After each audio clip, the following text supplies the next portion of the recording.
موسیٰ علیہ السلام نے ایک حادثہ ہوتے دیکھا، مصری قوم کا کوئی پولیس والا، کوئی فوجی کسی شہری کو مار رہا تھا، پیٹ رہا تھا۔ انہوں نے دیکھا کہ شاید یہ اسی طرح کا حادثہ ہے جو ہزاروں دفعہ یہاں ہوتا ہے، بنی اسرائیل تو غلام قوم ہیں، ان پر ہمیشہ ظلم ڈھائے جاتے ہیں، تو یہ بھی اسی طرح کا ایک اور کیس ہو رہا ہوگا۔ تو انہوں نے فیصلہ کیا کہ وہ جا کر مدد کریں ظالم کے خلاف۔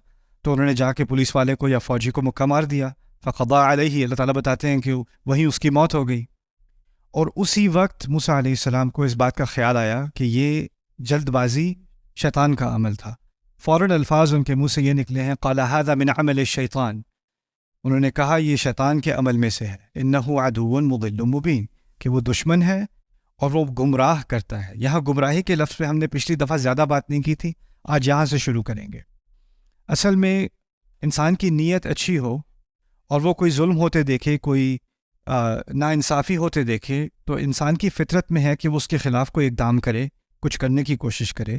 بڑی مشہور ہے حدیث رسول پاک کی صلی اللہ علیہ وسلم، من رآ منکم منکرا، تم میں سے کوئی خراب چیز کوئی دیکھے، فلیغیرہ بیدہ، تو ہاتھ سے بدلے، فمن لم یستطع فبلسانہ، اگر نہ کر سکے تو کم از کم زبان سے تو کرے، ومن لم یستطع فبقلبہ، اور نہ کر سکے تو کم از کم دل میں تو اس کو بری لگے، وذالک اضعف الایمان، وہ ایمان کی سب سے کمزور حالت ہے۔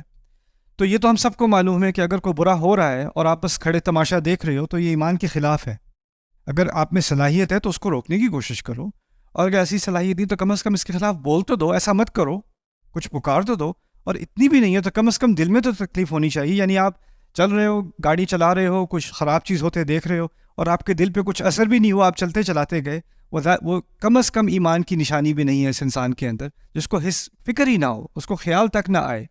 ایک تو ہے نا کہ روک کے گاڑی اس کے بچے کی مدد کرنے کی کوشش کرے یا کچھ ہیلپ کرنے کی کوشش کرے، ایک ہے کم از کم کھڑکی نیچے کر کے کچھ کہہ تو دو، نہیں کرو بھائی ایسا، کیا کر رہے ہو، کم از کم زبان سے۔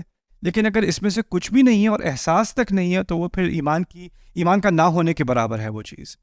تو جو موسیٰ علیہ السلام نے کیا وہ تو اصل میں ایمان کا تقاضا ہے، ان کے ہاتھ میں صلاحیت تھی، انہوں نے ایک غلط کام ہوتے دیکھا اور انہوں نے اقدام کیا، تو اس میں ھذا من عمل الشیطان کس طرح ہے اور شیطان گمراہ کرنے والا کیسے ہے۔ اصل میں اللہ تعالیٰ نے ایک اور مقام پر ہمیں ایک حقیقت بتائی ہے، وَلَا تَقْفُ مَا لَيْسَ لَكَ بِهِ علم، کہ جس چیز کا پورا علم نہ ہو اس کا پیچھا مت کیا کرو، جس چیز کا پورا یعنی علم نہ ہو تو اس کے پیچھے مت جایا کرو۔ یہاں میں اس بات کا حوالہ اس لیے دے رہا ہوں کہ کبھی کبھار آپ کو بظاہر لگتا ہے کہ یہ چیز غلط ہے، لیکن آپ کو پورا قصہ نہیں معلوم، آپ کو جس 5% نظر آ رہا ہے۔ اس کی ایک تصویر ذہن میں سمجھ لیں، فرض کریں کوئی معلوم کرنا چاہ رہا ہے کہ اس کمرے کے اندر کیا ہو رہا ہے، ٹھیک ہے، یا آپ کسی کمرے میں آپ جاننا چاہتے ہیں اندر کیا ہو رہا ہے، تو جو چابی کا سوراخ ہے نا اس میں سے آنکھ ڈال کے انسان دیکھنے کی کوشش کرے کہ اندر ہو کیا رہا ہے، اس کو کچھ نہ کچھ تو نظر آ جائے گا۔ اگر اس کو جو کچھ نظر آیا اس کی بنیاد پہ وہ گمان کرے کہ مجھے پوری حقیقت اس کمرے کی سمجھ میں آ گئی اور جو اشخاص ہیں اس کے اندر وہ سب سمجھ میں آ گیا، تو وہ اس کی غلطی ہے نا۔ اتنی سی معلومات کی بنیاد پر اگر وہ پورا فیصلہ کر لے تو اس نے جلد بازی کی ہے۔ تو یہی بات کہی جا رہی ہے، سمجھائی جا رہی ہے کہ ہم کبھی ہوتا کیا ہے کہ ہم کسی چیز کے بارے میں سنتے ہیں، جو کچھ آپ سنتے ہیں کسی اور کے بارے میں، آپ کو 1% معلومات ہے، اتنی سی معلومات ہے آپ کے پاس، اس کی بنیاد پہ آپ کہیں یہ تو بہت بری بات ہے، یہ تو بہت اچھا ہوا، آپ نے فوراً فیصلہ کر دیا۔ اس فیصلے میں جلد بازی کبھی کوئی عمل سے کرتا ہے، کوئی اپنی زبان سے کرتا ہے، کوئی اپنے دل سے کرتا ہے، لیکن معلومات نہ ہونے سے پہلے اگر انسان فوراً فیصلہ کر لے تو وہ اس کی غلطی ہے، وہ اصل میں اس کی غلطی ہے۔ اچھا، اب ہوا یہ کہ موسیٰ علیہ السلام کو اس بات کا اندازہ ہو گیا کہ نیت اچھی پھر بھی ہو لیکن معلومات پوری نہ ہو تو فیصلہ کرنا اور فیصلے میں جلد بازی کرنا یہی شیطان کے ہیلوں میں سے ایک ہیلہ ہے، اس کی ایک تدبیر ہے انسان کو برباد کرنے میں۔ تو ان کو اس بات کا احساس ہوا اس کم عمری میں بھی کہ اس طرح جذبات کو سے کھیلا جاتا ہے، شیطان ان سے کھیلتا ہے اچھی نیت کو برے کام کے لیے استعمال کرنے میں۔ ھذا من عمل الشیطان، اسی طرح وہ گمراہ کرتا ہے، انہ عدو مضل مبین۔ تو اب گمراہی کا ایک نیا پہلو ہمیں سمجھ آ گیا کہ معلومات پوری نہ ہو اور فیصلہ کرنے میں جلد بازی کرنی ہو تو وہ بھی گمراہی کی ایک شکل ہے، وہ بھی شیطان کے ہتھیاروں میں سے ایک ہتھیار ہے۔ اس کے بعد کہتے ہیں ربی انی ظلمت نفسی فاغفر لی، وہاں تک بات ہوئی تھی ہماری پچھلی دفعہ۔ میرے رب اس میں کوئی شک نہیں کہ میں نے ہی اپنے نفس پر ظلم کیا ہے، اب میں نے اپنے نفس پر ظلم کیا ہے۔ اچھا ٹھیک ہے، یہ الفاظ اصل میں ایک طرح سے سمجھ لیں ان کی گونج جو ہے وہ شروع ہوتی ہے آدم علیہ السلام کے الفاظ سے، ربنا ظلمنا انفسنا وہ انہی الفاظ کی طرح کے یہ الفاظ ہیں، ہم نے اپنے اوپر ظلم کیا. یہاں انہوں نے غلطی کی ہے، ٹھیک ہے، غلطی کسی اور انسان کے خلاف ہے، وہ مرا ہے، اس کا قتل ہوا ہے، لیکن پہلا جرم انسان کا کسی اور کے خلاف نہیں ہوتا، اپنے خلاف ہوتا ہے. اسی طرح کی مثال ایک اور جگہ اللہ تعالیٰ دیتے ہیں کہ جب عائشہ رضی اللہ تعالیٰ عنہ کے بارے میں طرح طرح کی باتیں کی گئی تھیں اور لوگوں نے کچھ باتوں کو سنا، کچھ اس سے متاثر بھی ہوئے، کچھ نے کہا کیا کتنی بری بات ہے کہ لوگ ایسی باتیں کر رہے ہیں، کچھ کے ذہن میں برا گمان بھی آ گیا. اس کے بارے میں اللہ تعالیٰ نے کہا لولا اذ سمعتموه ظن المؤمنون والمؤمنات بانفسهم خیرا، کہ جب تم نے وہ بات سنی تھی تو تمہیں اپنے بارے میں بہتر گمان کیوں نہ ہوا. اللہ تعالیٰ نے یہ سوال پوچھا، یہ نہیں کہا ان کے بارے میں بہتر گمان کیوں نہیں کیا، کہا اپنے بارے میں بہتر گمان کیوں نہیں کیا. یعنی اصل میں جو گناہ میں کرتا ہوں یا آپ کرتے ہیں، اگر کسی کے خلاف بھی کر رہے ہیں تو اس کے خلاف تو آپ نے جرم کیا ہے، لیکن اس سے پہلے آپ نے اپنے نفس کے اوپر ظلم کیا ہے. اس کا پہلے اعتراف کرنا پڑے گا، میں نے اپنے ساتھ زیادتی کی ہے. اللہ نے میرے اندر ایک نور ڈالا ہے، میرے اندر ایک روح ڈالی ہے، ایک ہدایت ڈالی ہے، اور میں نے اس کو زخمی کیا ہے، اس نور کو میں نے کم کیا ہے. تو ربی انی ظلمت نفسی، میں نے تو اپنے اوپر ظلم کیا، میں نے اپنے اوپر زیادتی کی، فاغفر لی، تو مجھے معاف کر دیجئے. اب یہاں پر سوچنے کی بات یہ ہے کہ موسیٰ علیہ السلام، اس وقت میں یاد دہانی کے لیے آپ کو بتا رہا ہوں کہ ان کو جو نبوت اور رسالت کا جو منصب ان کو ملا تھا، وہ مصر سے جانے کے بعد، شادی ہونے کے بعد، بچے ان کے ہو چکے تھے، ان کو جا کے وہ آگ نظر آئی ہے پہاڑی کے اوپر جو صرف انہی کو نظر آئی ہے. وہاں جاتے ہیں تو اللہ تعالیٰ ان سے ہم کلام ہوتے ہیں. اس عمر میں جا کے وہ رسول بنے ہیں جب اللہ تعالیٰ نے انہیں چنا ہے. وَأَنَا اخْتَرْتُكَ فَاسْتَمِعْ لِمَا يُوحَىٰ إِنَّنِي أَنَا اللَّهُ، وہ کلام جو سورۃ طٰہٰ میں بھی ہے، قصص میں بھی ہے، اور مقامات پر بھی ہے. لیکن ابھی یہ نوجوان آدمی ہیں، ابھی یہ رسول نہیں بنے، نہ یہ ابھی نہیں نبی ہیں. اس کا مطلب کیا ہے کہ ان پر ابھی وحی نہیں آ رہی. ان کا یہ قصہ نبوت سے پہلے کا قصہ ہے. اس بات کو یاد رکھنا بہت اہم ہے اس واقعے کو سمجھنے کے لیے.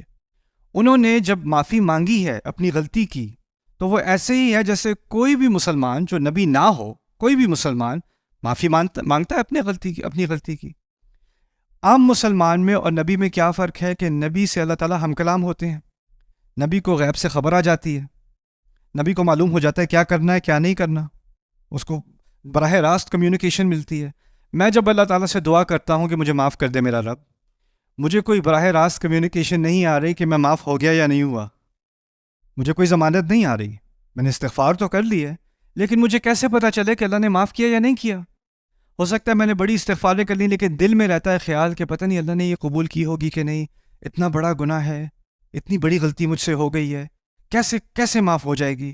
میں کچھ اور جتنا بھی کر لوں شاید یہ کافی نہیں ہے، شاید میرا دل اتنا پاک نہیں ہے کہ اللہ اس کو قبول کر لے، شاید میری استغفار میں کوئی کمی ہے، شاید میری اچھے اعمال میں، کیونکہ اللہ نے ایک اور مقام پر کہا ہے سبحانہ و تعالیٰ ان الحسنات یذہبن السیئات، اچھے اعمال برے اعمال کو مٹاتے ہیں.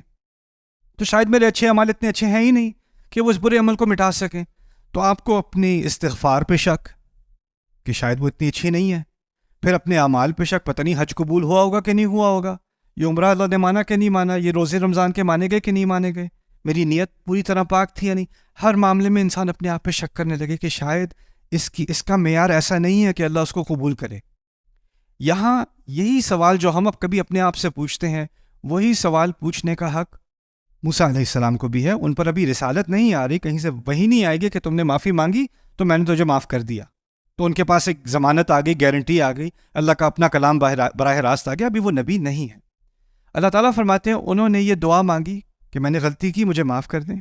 اللہ تعالیٰ فرماتے ہیں فغفر لہ، اس وجہ سے، فاس کو فا سببیہ کہتے ہیں، جس کی وجہ سے اللہ تعالیٰ نے انہیں معاف کر دیا. فغفر لہ انہ هو الغفور الرحیم، بے شک وہی ہے جو بہت زیادہ معاف کرتا ہے، بہت زیادہ ڈھکتا ہے گناہوں کو، اور بہت ہی محبت اور خیال کرنے والا ہے، رحیم. اچھا، یہ بات تو اللہ تعالیٰ نے کہہ دی. اب اللہ نے اپنی طرف سے بتا دیا، اپنے نقطۂ نظر سے، کہ وہ معاف ہیں. لیکن اس کا مطلب اب بھی یہ نہیں ہے کہ موسیٰ علیہ السلام کو معلوم ہے کہ وہ معاف ہیں، ان کو ابھی بھی نہیں پتہ. اگلی آیت سنتے ہیں موسیٰ علیہ السلام کیا فرماتے ہیں.